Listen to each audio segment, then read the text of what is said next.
Welcome to the Pod of Inquiry, pushing the envelope for human understanding and optimization, the podcast for podiatrists. The Pod of Inquiry is designed to empower you with knowledge. What happens from there is up to you. Your host, Dr. Stephen Barrett, has designed this show to take you down some very deep rabbit holes, hopefully bringing you back out again, relatively unscathed, but cerebrally whipped, enabling a better understanding of all things worthy of inquiry. If you have more questions after the show, then that is good. The new discovery today many times was the new discovery 50 years ago, only to be suppressed or plainly ignored. Medicine and surgery can sometimes take a long while to get their paradigm shifted.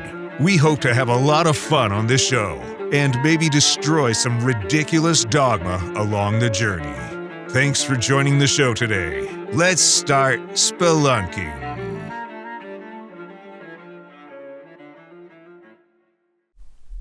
Welcome to the Pod of Inquiry.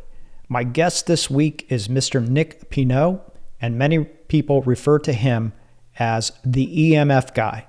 EMF meaning electromagnetic fields, or simply put, the electromagnetic pollution that we're being exposed to and that's currently steadily increasing in our environment. Nick is the author of one of the best rated books on the topic of how EMFs impact human health and what to do about it. This book is called The Non-Tinfoil Guide to EMFs. I will admit, when I first started looking at EMFs, I felt like I had to wear the tinfoil hat, so I think the title to his book is very apropos. Mr. Pineault has been publishing articles about health and topics that he has been passionate about for more than 10 years. Since late 2016, he's become a passionate advocate for safe technologies, raising awareness around the EMF problem on well over 100 combined podcasts, Facebook Lives, radio shows, TV shows, and stages all around the world. I have to admit that dealing with the concept of physiological harm emanating from EMF has been one of the most difficult aspects of biohacking for me to grasp and lean into. After listening to this episode, one or two things are likely to happen. One, you may just have your belief in how damaging EMF is to human physiology confirmed. Or two, you may go from where I was, Camp Woo-Woo, to, oh shit, I'm now in Camp Whoa. I better really take a closer look at this and consider this stuff extremely important. So please enjoy this extremely informative conversation I have with Mr. Nicholas Pineault. All right, I am here with Nicholas Pineault, who is the author of The Non-Tinfoil Guide to EMFs and How to Fix Our Stupid Use of Technology. Did I get that correct, Nick? That's correct. All right. Well, I've been reading your book. I'm about more than 2/3 of the way through, and I really like the way you wrote it because it's easy for people to get through, and it's also very concise. So there's not this, long narrative to get to these very, very important points. So thank you for writing it like that. I think it's great, and I think people will. I'll put the link on the show notes so that they can get this. But why don't you tell me and the audience how you got interested in EMF? Sure. Well, I started in 2010 getting interested in health, maybe 2009, in fact. But looking at nutrition, I really quickly switched my focus as a citizen journalist to environmental toxins, because I figured, everyone is fighting over what to eat, but everyone can agree that if you have additional things on your food or in your food that are hidden from you, such as heavy metals or traces of pesticides, herbicides, and other things that really shouldn't be there, they're not nutrients, they don't really serve a purpose for the human body, they're just detrimental. If you have all of these things, we should aim to, minimize our exposure to these environmental toxins. And then I got into different topics such as air quality, water quality, also water filtration. And then it led me in EMFs around 2015, 2016, where I was looking at the causes of cancer. And I had this thought of writing a book about cancer prevention and cancer, let's say holistic cancer solutions, because my mom was diagnosed with breast cancer in early 2016, and she quickly recovered using, the conventional route of chemo and everything, but also seeing a medical doctor from Montreal who was specialized in naturopathic medicine. And it was a big part of our recovery was looking at these holistic solutions at the same time. So I was very interested in cancer and cancer causing agents, and I came across radio frequency radiation, which is what is emitted by your cell phone or Wi-Fi and Bluetooth. And it Right. turns out that in 2011, the IARC, which is the International Agency for Research on Cancer, declared this agent a class 2B carcinogen. But then what is even more interesting than that is that the science has gotten stronger to justify, according to some scientists, a reclassification of this agent towards either a 2A, which is a probable carcinogen, or some scientists think we have enough data to reclassify this agent as a class 1 definitive or definite carcinogen. That would mean that your cell phone is in the same category as asbestos or smoking. So Wow. in that sense, we're really talking about the 21st century version of smoking and the smoking debacle, really, because it took, decades before this information made it to the public. And what made me write a book about it is this topic is very complicated. And I was trying to explain to my wife what I was researching about and cell phone radiation, and she couldn't understand any of it. It was very technical, a lot of different terms, a lot of different types of exposures. And then the science is, it falls into biophysics, biology, but also electrical engineering. So you do need to kind of become a jack of all trades to read the data and try to make sense of it. So it took me really months to put it together in a way that is very simple for people to understand what are the risks and then how can we try to mitigate some of these risks. Yeah, and I think that's very interesting. I think one of the other things that, at least for me, in looking at this, as I mentioned to you before we started recording, I started biohacking around 2017.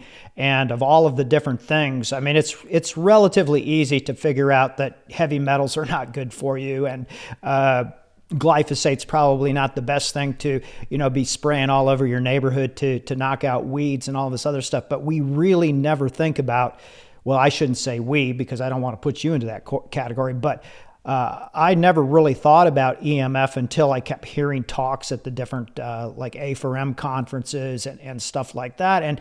And for me, it was really maybe the biggest had the biggest woo-woo factor. And I guess maybe that's because, EMF is something you can't see. And you in your book, you refer to it as the EMF soup that we're involved in and embedded in. And, I thought that was pretty interesting because, at least from a physician standpoint, we usually only think about ionizing radiation versus non-ionizing radiation. So can you talk a little bit about that? Because I'm pretty sure everybody gets the fact that, if you irradiate someone with X-rays or, these high ionizing wavelengths, that it's not so good for the human physiology and the human body. But EMFs, they're down there in that non-ionizing category. And so they probably don't get their attention that they should be getting. For sure. And just to go back in history here, X-rays at one point were used just to verify if people had the right shoe size in shoe stores. So it was a use of X-rays that was, that's not necessary. And we realized, oh my God, we're X-raying people too much. And then eventually the science got stronger and stronger that if we use too much ionizing radiation, we're in trouble. So then we developed safer standards, and then we don't use X-ray machines in shoe stores anymore. Of course, they're used in a medical setting. And even then, I know that some doctors are getting more and more strict about using ionizing radiation just because sometimes the risks will just outweigh the potential benefits of verifying what's out there, or, is there a fracture, or do you need an X-ray of the chest area because you have pneumonia or whatever it is. So I think we're just right now in history, we're in the middle of something very bizarre because we're not just using this non-ionizing radiation to look at something as trivial as looking at the right shoe size, but now we're using it to communicate. The entire society is now built around these emissions that go from your cell phone to a cell phone tower, or from your computer to a Wi-Fi router, for example, or Bluetooth headphones to a device. So these are all exposures that are in the radio frequency radiation range, but it's true that this is non-ionizing radiation. And really the thought previously, and that's something that has been, I'd say, pushed forward by people who just want to profit off of this technology, and they're very happy that we have this myth around non-ionizing radiation, which is every exposure that does not cause tissue to overheat is safe. And this is how our safety standards were created. But in reality, what we see in the science, not only on radio frequency radiation, but on light, for example, that's an example I often give, because people nowadays, the science around, for example, looking at a cell phone before bed, so a light exposure that is non-ionizing, correct? It has still a biological effect. It has a hormonal effect. It will prevent the release of melatonin, or it will create a spike in cortisol, and whatever is the pathway. We have eyes and skin that can detect this light. And since the light provides the wrong information to the body, it can disrupt sleep. So now we understand that even though this is a otherwise harmless signal of light, in the wrong timing, it can still disrupt biology. When it comes to radio frequency radiation, the idea is a bit different. It's not necessarily about the timing, but it's about the different characteristics that these emissions have, namely the pulsation or modulation, which is modifying a certain field in a specific direction. For example, your cell phone will send a signal in a specific direction to the cell phone tower, which is these EMF signals. Normally in nature, you don't see these characteristics. So in a sense, we can talk about artificial human-made fields versus the natural exposures such as sun rays or, the Earth's natural magnetism. So they are very different. And what we see as a consequence is oxidative stress or different things that are related to oxidative stress. And we know that this is linked, for example, with an increase in cancer risk, and that's one line of evidence we have. But also, if you have oxidative stress in certain body parts, for example, the testes, well, you have a potential to impair fertility.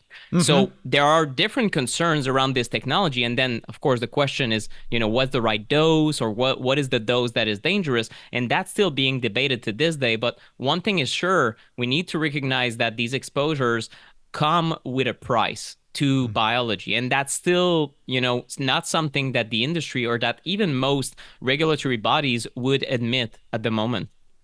So when you laid out some of the physiological processes of what EMF does to human physiology, I thought it was very interesting.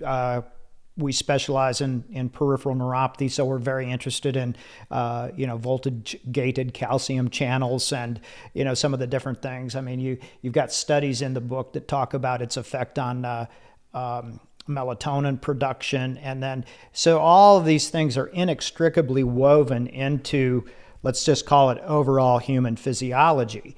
And I mean, one could make the argument that, this damn thing has become another appendage of our bodies. We feel like, I mean, have you ever gone, I mean, maybe you haven't because you've got a higher understanding of this and how to try to mitigate this. But I mean, if I get to my car and I don't have my cell phone on me, it's like, oh shit, I got to go back and there's no way I can go, 5 minutes down to the Home Depot and get whatever I need without having that phone. It's literally like another appendage on your body. And I think it's perceived as being so innocuous that you have to read what you laid out because the science is clearly there. I mean, you have multiple authors, you have multiple studies that have really taken since the mid-90s to current, so there's a lot of data on this, but it's just completely flown under the radar,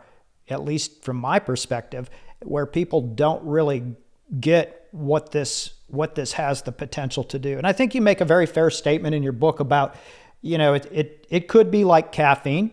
Some people are highly susceptible to that agent, and some people can have 3 cups of coffee and go right to sleep, So I think there's a lot of that. But if you could talk a little bit about some of the physiology, I think the more people understand what something's doing to them or what something's doing for them, then they can make lifestyle changes, which I'm going to argue that harnessing this thing like we should, and we'll get to that hopefully before we finish talking, this is a hard thing because it's just part of us now. It's part of your mental health. I think you could probably do a psychology experiment where you could drive people crazy, just depriving them of their digital dopamine. Yeah. But for sure. Yeah. So why don't you talk a little bit more about some of the effects because these are cellular effects. The scientists can measure them in the labs. It's not like a subjective thing. These are very objective findings.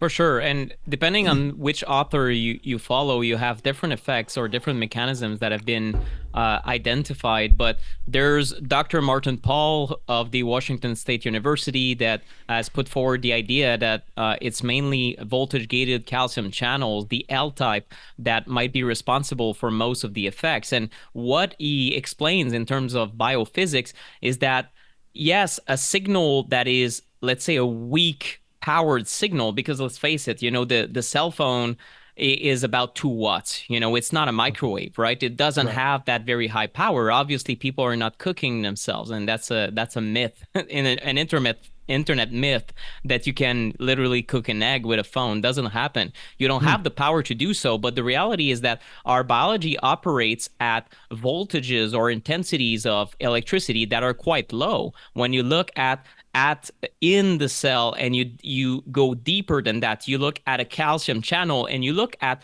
which electrical forces are necessary to cause the opening, artificially so, of the calcium channels. And it turns out that Dr. Martin Pall says, well, we look at this opening and we can calculate using biophysics and mathematics that, technically speaking, our exposures at the moment are 7.2 million times too high compared to what is necessary to open these channels. Therefore, we can have biological effects even within these safety standards that are considered perfectly safe, right? So it tells you that maybe our safety standards should be urgently reassessed for the right things, which is biological effects and not just tissue heating. So that's really the big problem. You have other authors. One of them that I follow is biophysics researcher Dimitri J. Panagopoulos from the University of Athens. He has incredible papers, and he just publishes multiple papers every year.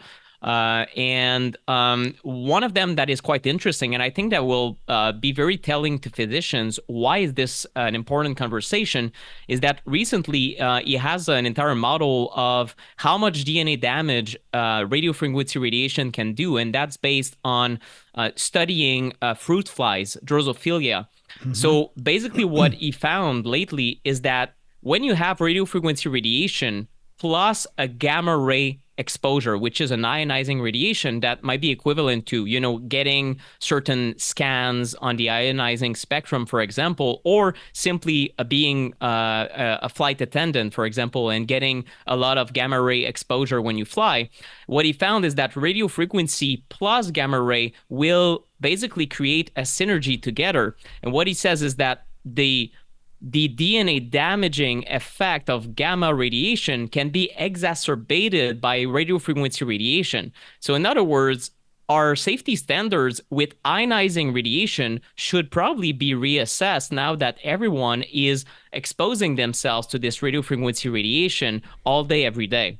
So that's just an example of how there might be unintended consequences to biology if you play around with these channels. And it probably has to do just with the fact that it will cause oxidative stress, and maybe a little bit of oxidative stress is perfectly fine. In fact, it's a signaling mechanism. You need oxidative stress to survive. However, if you have constant chronic oxidative stress, then you have something that can be quite disruptive to biology. So that's why different authors propose different health effects from that you can derive. For example, it might be a reduction in sleep quality. Other authors, such as certain authors from the Cleveland Clinic over a decade ago, proposed that, well, we're going to study sperm count and sperm motility and different characteristics of sperm and cell phones in pocket, because we think that the same oxidative stress applied to sperm that are quite delicate and that can easily be disrupted, we think there's something there. And it turns out that,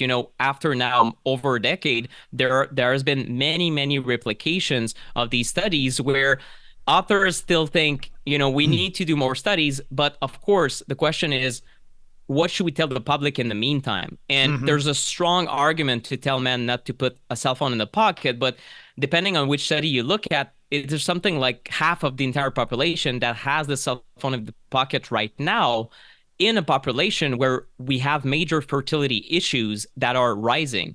So, so the argument, as I'm putting in the book, and I think it's even stronger nowadays, is that if we are in a place in history where everyone is healthy, everything is fine, that's a different situation. If we are in a place in history where there's chronic disease that is mystery, right? We don't know all. We know there's part genetics, but oftentimes it's 10 to 15 to 20% with cancers and even, Alzheimer's. And I'm not following all these lines of evidence, but I know for sure that most of them are not purely genetic. A lot of them are based on environmental exposures, although in many studies, they don't specify what environmental exposures are we talking about. So there's a bit of a black box here. What is causing these increases? And many authors propose, well, at least we should look at the increase in radio frequency radiation. And in some situations, they do find that there's a strong correlation. And what is especially inconvenient, well, this is a very different type of mitigation compared to heavy metals, right? Heavy metals, you say, well, we don't need lead. If there's lead in my protein powder, we should ameliorate manufacturing processes, make sure that they're third-party tested, and make sure the population doesn't have lead piping going to their homes. Okay. Right. But what can you do about radio frequency radiation, right? So it's where it gets very complicated. Scientists have certain recommendations about how to minimize exposure, but complete elimination would mean that no one uses modern technologies anymore. So it's very, very tricky. And what certain scientists propose is, well, okay, now that we know the problem, we should look at redefining safety standards. So therefore, we have let's say the risks, we're not taking as much risk as we are right now. For example, just placing cell phone towers far away from people's homes. Right now, especially in North America, the rules are so permissive that with the 5G rollout, we're placing these things closer and closer to people's homes than ever before, while the science is showing that this is a very bad idea. So we're really going in the wrong direction with policy, and that's part of the problem. What they're proposing also is, well, why don't these devices, like a cell phone, why aren't they shielded where the user has less exposure and more exposure is towards the exterior and not towards my head? And the answer is because we're not requiring the companies to do so, right? So they could, let me interrupt you. So they could make their technology safer. Much safer. Okay. All right. That we'll get to that. I want to finish up a little bit more on the physiology, and then I want to go into the mitigation of the EMF damage. But I think you make a tremendous point here that I would argue or contend that humans at this point in time are probably more compromised by chronic disease, environmental exposure, mental illness, all of these things than any other time before in history. I mean, and so you're making a host that is compromised that can handle this dosage probably less than if we were more ancestral and not connected into, things that are non-regenerative farming, the use of all of these very negative things like glyphosate, that type of thing. So if you make the host weaker and you give them this continual exposure, you could make a strong argument this is going to become more of a problem down the line than what it is right now even. Is that fair? 100%. Yeah. And not only is the safety standards are based on testing your cell phone to make sure it doesn't overheat tissue. There's currently no regulatory body that would have the expertise on the biomedical side or the biophysics and the electrical engineering to ensure that these things do not trigger certain body processes, like, for example, oxidative stress, or or do so in a minimal way where we minimize possible risk, right? The goal is not necessarily the elimination of all risk, right? Just think about the seatbelt, for example. You cannot completely eliminate the risks of driving a car. It's a killing machine. I mean, if I just go and steer that way, I kill myself instantly on the highway. However, if we put security features, it becomes a much safer experience. So there are ways to make the technology much safer, but at first we need to acknowledge a problem. And that's kind of where we're at, is that the problem is so not acknowledged that most people, in fact, are under the false belief that there's no possible biological effect, which is extremely far from the truth. At least if citizens would be properly informed, at least they would know, this thing is the new smoking, and I decide to smoke. I put it to my ear. Okay, well, good on you. However, we've got maybe an even larger problem, is that if I decide not to smoke and you install a cell phone tower outside my bedroom, then there are also questions of, I don't want to be exposed to that. So put it further away. So we're not minimizing the risks. And this is really what all scientists are saying, is that we should fund better independent science.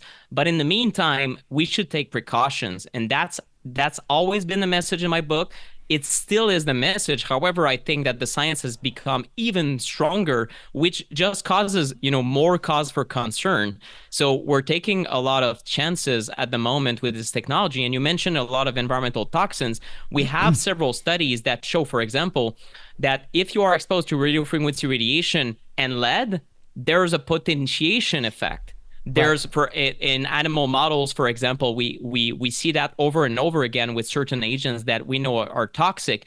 So in a sense, is the perfect storm of different environmental toxins, and you add radio frequency radiation, and you end up just with a big question mark. What is the effect? And we don't have at the moment, we don't have the funding to even discover what these effects are.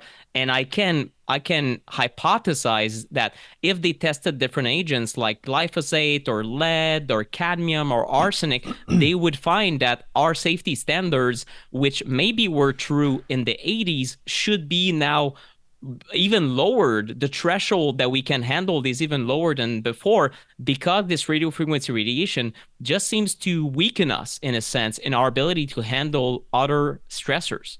Right. Before we continue with this great discussion, I just want to take a quick break to acknowledge this week's sponsor. This episode is sponsored by Savant Cellars, providers of boutique Tier 1 reds at a Tier 2 price point.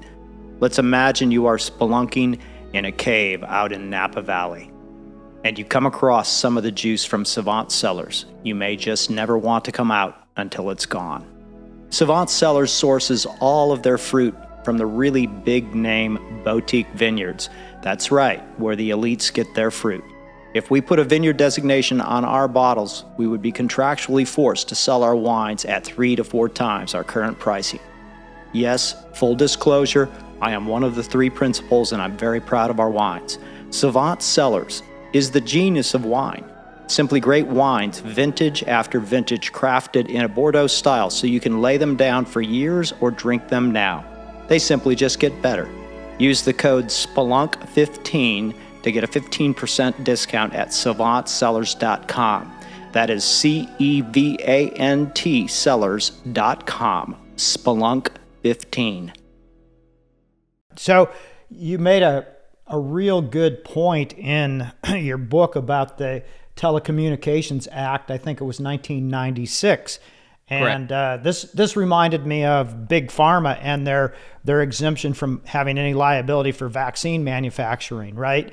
I mean, this is kind of the same thing. And so when you're barking up this tree, it's like barking up Big Pharma or Big Ag. There's huge amounts of money that would maybe be impaired if they did the right thing and maybe self-regulated a little bit or whatever, but it's kind of like smoking. You back in the 1950s, you would see everybody on these sitcoms would be smoking. The doctors would be smoking, saying that it's good because it relaxes you and all this other stuff. It took a lot to reach a critical mass to change that. And I think the same thing's going to be, with this technology, and, the forces that are behind it are not going to want to listen to this very much. There's massive conflicts of interest, Right. depending on which day it is. The FCC in the States, Federal Communication Commissions, will either say we are regulating cell phone emissions for health, or they're not regulating. And it depends on who they talk to, really. So there's a double discourse, which is very hard to follow, to be honest. But what we know is that on the legal standpoint, the FCC lost in court over 3 years ago, where they just decided that they had already reviewed the health effects of cell phones and everything was safe. And scientists, activists, a lot of grassroots activists told them, no, that's incorrect, and we're going to sue the FCC. And they lost. They lost in court, and the judges said, you're completely irresponsible in how you're acting because you clearly have not reviewed these scientific studies. And even though they lost, now they're stalling the case and have been for 3 years. So some people are suggesting that, we don't even have anyone at the wheel right now when it comes to safety standards, because even the FCC that is supposed to be at the wheel is essentially, completely controlled by the industry. And even if we sue them and win in court to force them to look at the studies, they don't. And some people could point out that, well, these people are engineers and not, don't have the biomedical expertise at all. And that's still true to this day.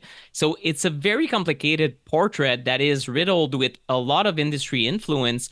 And I think not asking for the opinion of the right experts that are studying biophysics or that are medical doctors looking at directly how are these exposures impacting people. Right. Now, what about 5G versus 4G? What's the true story on that? Yeah, it's been, if you read on the internet, it gets crazy, right? Especially in the last several years. But I would say 5G is simply more of the same bad thing that we're trying to reduce. So while the scientific studies are becoming stronger and stronger with recommendations like try to reduce your exposure, turn off your cell phone at night, and we should probably get cell phone towers away from populations. That's what you read in the scientific studies for the last decades. Then you have an industry like the telecom industry that is rolling out the 5th generation of cellular networks. And what they say is, well, we're gonna create this new sexy product that's called a 5G network, faster download speed, better bandwidth, and we're gonna install one antenna every 12 homes in residential areas. That was part of the original plan. They didn't do it because I think it ended up being way too costly. But it's true that it tremendously increased the amount of, let's say, electro smog or electro pollution in most cities when you install 5G. So there are several good studies on that where clearly you take readings in the field before the installation of 5G and after, and you see that the levels go up, which goes completely against what has been recommended by scientists and doctors who follow the actual science. So it's really a step in the wrong direction. I feel like it's a step just in the direction where they wanted to come up with a new product where most of the market didn't need it or didn't want it. So they engineer the demand and then they raise prices on cell phone plans, to make up for it. I don't know. But the reality is that we don't need it. And it leads to a lot of exposure, not only from your phone, but mainly from the base stations, the cell phone towers that we're installing everywhere. All right, so let's talk about how we can protect ourselves a little bit because, I think anybody listening to the show, if they're a critical thinker, they're going to go and look at some of these articles. And I think when you look at some of these lab, pretty controlled experiments where they've found changes in biomarkers and changes in the blood-brain barrier and these types of things, I think that's pretty hard to refute because the dye either gets into the brain or it doesn't get into the brain. And all right, so we got this problem. We're compromised hosts, so to speak, because of our environmental conundrums right now. What do I do? Is there like a special case or something that I can put this thing in? How do we mitigate this? Yes. Well, the first thing I'd say is don't start with products, start with habits.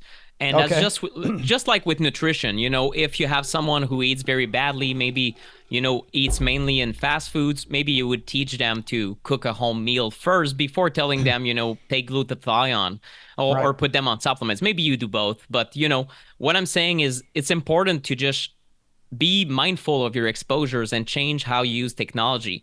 One thing that you might start with is how many things can you wire instead of using wireless? Okay. That's something that is slightly less convenient. However, for example, in my case, I have a laptop right here next to me. I have a screen in front of me, and this laptop really doesn't move. Sometimes I bring it to a coffee shop, and that would be a different situation, but 90% of the time, I'm here in this office working. So I can have an Ethernet cable that runs from my router to my computer. And then Right. on my computer itself, I turn off Wi-Fi. So what I'm doing here is I have the opportunity 40 hours per week at this desk to not be exposed to Wi-Fi and at a proximity that is quite close because it matters a lot. So looking at wired solutions is a very good step, especially for office workers. When it comes to devices, I'll just tell you, if a device is touching your body, you're taking the biggest risk that you can take with this technology. For example, the cancer classification is 2B at the moment, but the scientists who are studying the topic think that the biggest increase in cancers or tumors we've seen might be in glioblastomas. So we know that, this is one of the deadliest, if not the deadliest type of brain cancer you can ever develop. And of course, it's not like every user of a cell phone will develop glioblastoma, but even if it's a very small fraction, it represents a lot of people worldwide. So you're kind of playing a little bit with Russian roulette here. So not using a phone on your ear and instead using it at a distance with a wired headset, for example, or using speakerphone if it's appropriate to do so, is a good solution. And not a lot of people realize, but if you create just a 1 foot separation from a device, you're dropping the signal strength by 80%. So it's quite substantial. It drops off exponentially as you create distance. So creating distance from your body is the right thing to do. And you mentioned cases and different EMF blocking products. They're useful if you carry the phone and still want your phone to be on. And my recommendation would be to put your phone on airplane mode if you keep it in your pocket. However, the reality is people, for their job or, for different life reasons, they want to be reachable, right? So Right. in that case, maybe using a special EMF blocking case can be justified. I did talk about some brands in my book. I don't know if you want me to mention brands. There are different good out there. Defender Shield is very decent. Shield Your Body is another one. But there are good products, but you got to make sure to use them the way that they teach you how to use it, with their shielding on one side of the phone and not the other in certain situations. So these things can be incorporated in your life where it will cut down on the risks you're taking. But of course, if you have a device on you, whether it's a lot of women tuck it in the bra, for example, or put it in the shirt pocket. A lot of men put it in the front shirt pocket or in their pants pocket. For extended period of time, it's a bad idea. We have some data on cancer, enough to maybe justify a reclassification to class 1. However, we have hints of data about thyroid cancer, about breast cancer, and then nearly no data about what is it doing to other cancer types of our groin area. And some scientists, including Dr. Deborah Davis, who was a Nobel laureate for her work on the environment, said, well, that's the most concerning thing.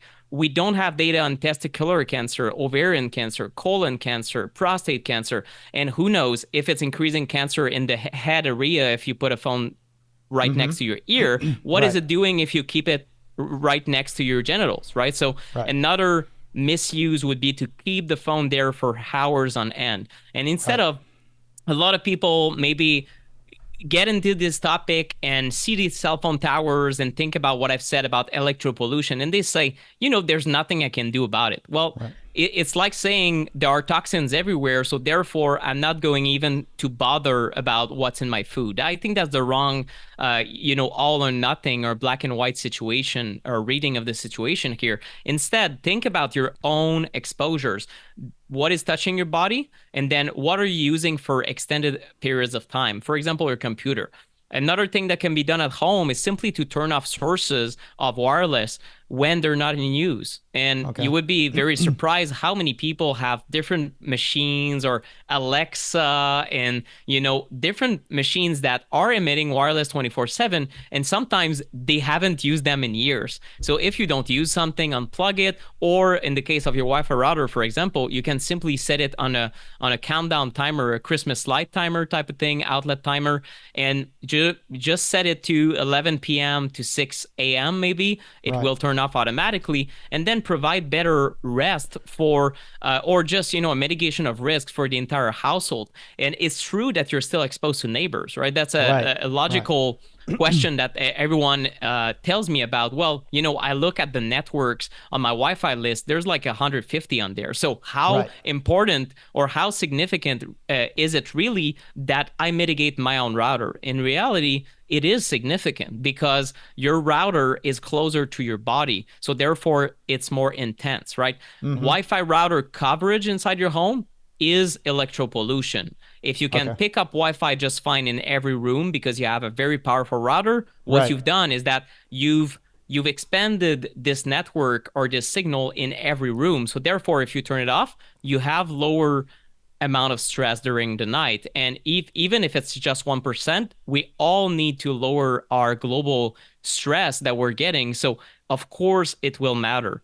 So that's what I'll say as far as mitigation steps. And I'll say, especially during sleep, you want to be, not only is there a circadian rhythm for blue light and light exposure, but it looks like there's also a circadian effect of being exposed to radio frequency radiation. So even though your body cannot visibly see the signal, it looks like either the pineal gland in your body perceives a radio frequency signal as light, or there are other mechanisms that we don't understand. One of them that is quite plausible is that it changes your brain waves, quite simply. If it changes your brain waves even slightly, it can change your sleep architecture. So maybe it will lower the quality of your sleep, and we all need better sleep. So I would say, just to summarize, anything that's touching your body, try to mitigate. Any device that you're using for hours every week, such as your laptop, try to mitigate. And then try to mitigate during sleep is especially important. So that's probably number one. So it sounds like the cell phone would be the number one thing, because it's the thing that is attached to our bodies. Let's call it the third arm. I mean, everybody has one, and they can't go without it. So then the next thing would be the router. Okay. Correct. What would be in third place in your mind? Oh my God. I'll have to mention Bluetooth, because nowadays it's rampant. I just walk here in Montreal in the street, but I mean, you can do the same thing in virtually any city in the Western world. And you see, I don't know what's the percentage, but among my generation or younger, 20 years old, 30 years old, I feel like it's a good third of people have Bluetooth earbuds on. So whether it's, Apple AirPods or any other brand, doesn't matter. It is lower power compared to a phone. But what is concerning is that, we have this research on radio frequency radiation. It does not specify cell phone radiation. What is emitted by Bluetooth is radio frequency radiation. Although we have fewer studies on Bluetooth that could show us, is it an overexposure or is it a safe exposure? At the moment, all we know is that radio frequency radiation might be a cancer risk. And then we have a population that, instead of talking on a phone, they wear these for 8, 12, 16 hours per day. So I'm very, very concerned about what this could do. And I feel like this is one of the most unpopular things I ever see on podcasts these days, because people hate me for it in a sense. I mean, they hate the information. They love the Bluetooth because they're the newest, the coolest. It's convenient. It doesn't tangle up like these annoying wires. However, I simply cannot vouch or cannot be comfortable recommending wearing Bluetooth for extended periods of time in your ear. It's close to your brain, to your ear canal, and the data we have just shows this is a big risk. That's interesting because some of the new technology that is being implemented in medicine are things that are attached to the human that conduct or that get their information to you by Bluetooth technology. So here we are, we've got this glucose monitor on or whatever it may be, and the direction is going more and more towards this. So it's kind of interesting that, all things in dosage, right? I mean, obviously, if I'm able to, optimize a patient from their glucose impairment, that's a big plus for them from a health standpoint. But at the same time, I'm introducing a little bit of a negative thing if I've got this thing constantly going back and forth to, to the phone that's receiving the data. Yeah. And that's where, better engineering could mitigate some of these risks with biomedical devices. And that's a bit of a side conversation. And that's important. Okay. I know you have a lot of physicians following you, but some people ask me, for example, is it still beneficial to use a red light therapy device that emits certain types of EMFs, right? You have the right light frequencies. However, it also comes with electric fields, for example, which is just the field emitted by a standard 120 volt plug. The reality is that almost all studies have been performed on devices that will give you the right field and then also the EMFs that come with it. So therefore, to me, it's clear that there are still benefits.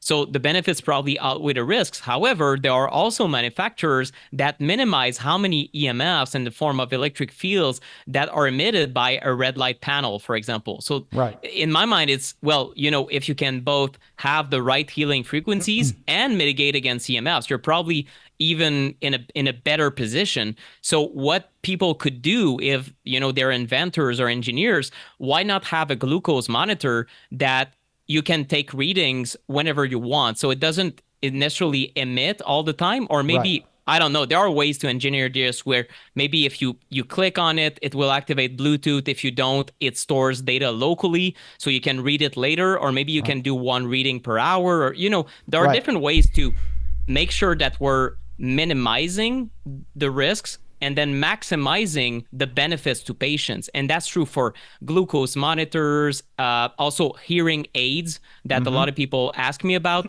There are different technologies like that use more and more radio frequency radiation. But when you look in the data in these fields, there's barely, if any, discussion about the potential risks. So it's all, I think, this lack of scrutiny is all based on the fact that the FCC keeps repeating everything is safe. So they're not researching it because I think it's a blind spot for a lot of these researchers who simply see it as, the glucose monitor will be super useful. And it is to be able to, for example, for a physician to recognize very quickly what's the portrait today. How is this patient reacting to certain foods with a food log is very useful. But if we in fact recognize that there is a problem, I think we could engineer much, much safer devices with minimal exposure and minimal risks. Oh, I totally agree. And I think part of that reason that there's not better engineering is because people, I'm going to make a statement and it may come back to haunt me, but I mean, my son is a mechanical engineer and he's one of the brightest guys that I've been able to hang around with. And we've talked about EMF a little bit. And from an engineering standpoint, he's like, nah, it's not a big deal. Don't worry about it, Dad. And, so I think some of this is like cognitive dissonance that they may have seen a study, but they didn't want to take time to really digest it and say, well, maybe this is something real. Maybe we ought to start putting our engineering efforts in. So I think some of that's going to have to be, you're going to have to win this battle with more education. And I'm not sure even any more science really would need to be done, technically speaking, because what's been done so far is pretty robust. it's not just one or two little case studies out there. I mean, how many articles did you review for this book? It was like 1,300 or some. It was an astronomical number.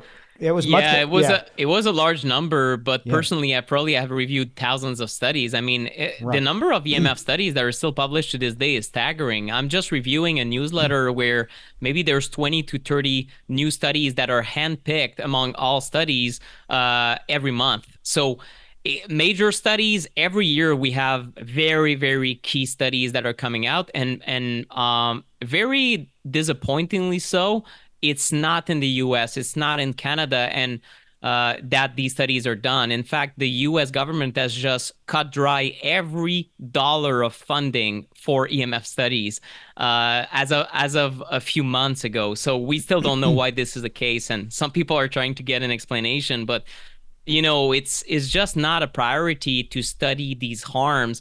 And I think a lot of it has to do with industry pressure to ensure that business is good. We don't look at the problem, or just like the tobacco industry did, we just delay the inevitable, which is having to look at a big problem and coming up with better policy. And yes, that policy might be restrictive to the telecoms or big tech ability to just do their usual things. It will, in fact, be very costly to them to change devices or make them safer. However, if the market demands so, I think they can make it happen within a few years, right? This is just not a priority for their business at the moment. Well, I think it's not only a priority. I think it is like it's the ultimate conflict of interest for some of the big tech, because why would I do anything that has to make me improve or change my technology to make people have potentially less damaging effects from my device, and then that's expensive, and the companies don't want to incur more expense upon themselves because they're a profit and loss type of venture. Unlike the government that can just print more money, they actually are trying to make money, right? So it's like big pharma. Unless the regulators step in and say, "Hey guys, you gotta pay attention to this because here's the data and it is causing some very deleterious effects in human physiology. Let's try to clean it up a little bit." I don't know that it's going to get there in 2 to 3 years. I think it may be a long struggle. And again, it goes back to the cognitive dissonance as well as the financial interests that are at play here. So the regulation's going to be affected by the lobbying efforts. The lobbying efforts are going to be really they're part and parcel of what is functionally profitable for this entity, whatever that may be. So I think there's some forces that may be more powerful than EMF going against us as far as getting this kind of cleaned up, so to speak. Nick, fantastic stuff. I want you to tell people how they can get to your website, your book, some of the things that they can, we've already talked about some of the things that they can do, but your website has a lot of resources on it. So why don't you tell the folks where to go to get some of this and what you're doing to help people? Sure. So my website is theemfguy.com, theemfguy.com, and you can find my book there. The book is hard copy wherever books are sold online, on Amazon and otherwise. There's also the ebook version if you prefer, reading on a computer, or even the Kindle on Amazon. As far as I developed different courses in collaboration with physicians and scientists, just trying to organize their information and put it in a format that is easily, you can easily learn from. I've created a course called Electropollution Fix, and that's, going room by room in your home, trying to mitigate some of these devices. And we barely scratched the surface during this conversation. This goes much further. I have also a physician course or for health practitioners called Electrosmog RX. And then finally, I always publish new information on my Smarter Tech podcast every month. And my annual summit is called EMF Hazards, where I try to display especially the work of certain scientists that I think deserve to be known more widely, and put these interviews out for the public for free. So that's my biggest passion project these days. Especially, I would say in the last edition, we talked especially about people that are affected physically and that have symptoms, and we can call them electro-hypersensitive. And that's a big passion of mine, in making sure that people feel better even when they're negatively impacted by these exposures. And my mission is always awareness. I think we're going to get there, but I think I might be here for a few more years, because it's a long process, as you talked to previously. Yeah, no. So just to sum things up, I think you gave a couple of really important nuggets here that people can take with them after they stop listening to the show and get on with their life. One is keep the cell phone a foot away from you in your day-to-day. Maybe get it out of your room when you sleep at night, and look at your router and maybe shut that bad boy off when you're going to sleep and turn it back on when you're up and about.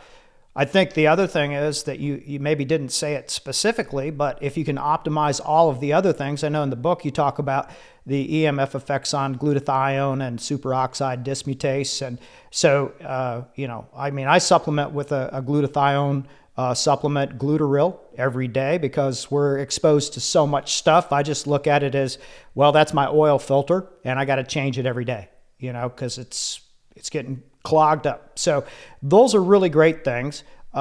This is a big, big subject, and I know we barely scratched the surface on it, but I think it really is a good entree for people like me that were aware of the issue, but maybe not cognizant of how prevalent and how really problematic it is. So I want to thank you for that. And, I look forward to maybe having another chat with you on, maybe we just talk about mitigation.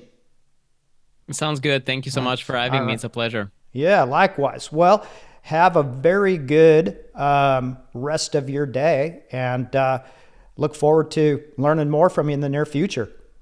Thank you. I appreciate it. Well, folks, if you're over 40 and you're not using a supplement to augment nitric oxide production, you should really rethink that. This molecule is absolutely imperative to health, not to mention the cardioprotection. Nitric oxide is a physiological molecule that does so many things for your health. I never miss a day of nitric oxide supplementation. That's how important it is. Long overdue, there is now a nitric oxide replenishment formula without the fear of oxalates. Approved Medical Solutions does not use beets, spinach, or arginine. Approved Medical Solutions is proud to offer our audience their oxalate-free nitric oxide formula. If you are not a healthcare provider, you can still get started by going to approvedmedicalsolutions.com and use the code SBarrett at checkout, and you will receive a 10% medical discount savings. For licensed practitioners, just go to approvedmedicalsolutions.com and register. They have unique bundles for all of the full-fledged spelunkers of the Pod of Inquiry. Use Pod of Inquiry at checkout after registration, and I am certain you will be pleased not only for yourself, but for all of your patients. Here's a little secret. If you order their testing strips and test every patient for a few clinic days, you will see that nearly every one of them will be deficient. When they see this result, they will want you to start them on it immediately. Now, thanks to Approved Medical Solutions, you can give them the best care without the worry of oxalates. Thanks for watching. You can start today. We hope you all enjoyed today's show and got some truly empowering knowledge out of it. You can always follow up on anything we talked about in the show notes, found at our website, podofinquiry.com.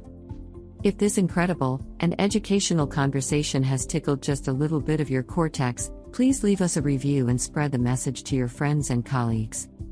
Let's keep spelunking. This podcast is designed for informational purposes only and does not constitute any medical or surgical consulting advice or imply a development of any physician-patient relationship. The opinions of guests who are featured on the show are not necessarily the opinions of Dr. Barrett or the production team. This podcast is owned solely by Barrett Medical and Surgical Media, LLC. While the show is highly oriented for physicians and healthcare providers, anyone interested in the improvement of human performance and understanding will find this a welcome goblet to sip from or guzzle. However, no representation or warranties are made in any way whatsoever on this podcast for any products, techniques, or other things discussed. Invited guests are not vetted by the Pod of Inquiry for their qualifications and may have a direct or indirect financial interest in what they present and discuss on the show. The Pod of Inquiry disclaims any responsibility from anything taken from the show, if used personally or professionally. It is a responsibility of the listener to perform their own due diligence prior to the implementation of any ideas, products, techniques, or anything talked about on the show.